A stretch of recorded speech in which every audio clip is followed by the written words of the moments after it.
Ciao a tutti, ora siamo qui davanti alla centrale di A2A di Monfalcone, questa centrale attualmente a carbone. Qualcuno dice che diventerà un polo di produzione di energia verde, noi vi diciamo che si tratta solo di greenwashing. Spesso lo si fa per intercettare i fondi del PNRR, noi invece riteniamo che questi fondi debbano andare alla vera transizione ecologica. Cosa vogliono fare?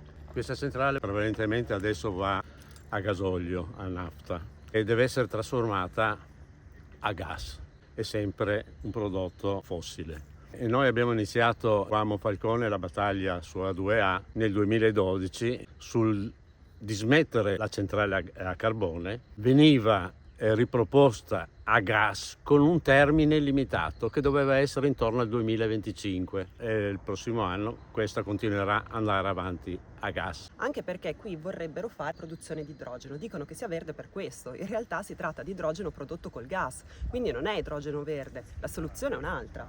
L'alternativa qui sono le comunità energetiche e in particolare se si punta all'idrogeno guardiamo all'idrogeno verde. Investire negli impianti fotovoltaici, nelle energie rinnovabili, diffondere questo nuovo vettore, l'idrogeno verde. Qui stiamo facendo delle mere attività di greenwashing.